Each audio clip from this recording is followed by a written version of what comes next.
batur buta-buta nu baruta lain buta darwiksa tapi nu dahar taya sebeuna kada demes hawak cararaman buta nu sagala beuki nu nenjo bari molotot panonna nongtot teu awas kanu dipincuk ku daun garut disemat ku merang awi sabab gede mata batan pincuk samaruk ku patahu ayeuna budak angon jongjon ngorehan teu hiding kanu ngalarang nyarekan jeung nyingsieunan nu mitnah tur nyangka setan teu didenge teu dilawan ditampa ku ikhlas jeung sabar dina amparan dibabar dahayang mahi sarerean ngorehan rejeung manggihan nyungsi jeung diampihan ngahormat kanu kagungan wiwitan diteundeun dihandeuleum sieum pikeun anu datang nyamper ditunda dihanjuang siang nganjangan nu bakal ngala saha nyaeta nu boga hakna tuluyna budak angon jeung budak janggotan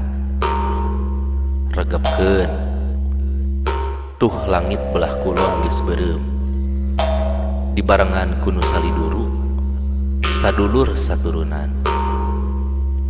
bari dititah batur parebut eusi dapur nu siduru kajongjonan atuh heuai marolek bari nundutan atuh tigeberus kana durukan reuas hudang pada nafsu bari linglung kadulur saturunan seak esat gobang kabuyutan geus areling nyeuh nyalengir geuning saturunan regepkeun tuh langit belah kaler geus beureum heuceuy di dinya ge aya nu saliduru sadulur saturunan bari nungguan bebeuleumanana warisan ti leluhur teu wudu campuh parebut bari jeung gelut begal nyawa leungit pati garelutna aya nu ngatur nu di kulon nu di wetan eta keneh ngatur gelut bari dagang milu campuh bari untung siga sedih tapi seuri mucekil loba rejeki ladang mimis jeung bedil ari urang kumaha regepkeun buta-buta nu baruta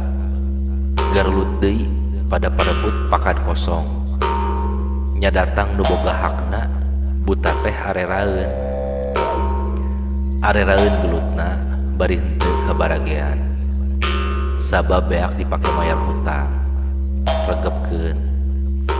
zaman riweuh beuki maceuh pacampuh ketir jeung keueung kabeh pada nareangan budak angon nu imahna dibirit leuwih pantona batu satangtung hareupna handeuleum sieum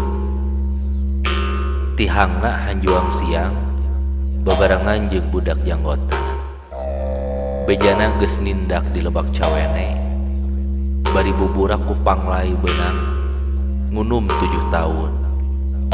bisi aya nu katumpangan regepkeun di mana engke gunung gede geus pitu bari disusul ku 7 gunung pek tareangan eta budak angon jeung budak janggotan tuh di lebak cawene ngan omat ulah ngalieu ka tukang cag sakitu gerana rindak mugia sing aya manfaat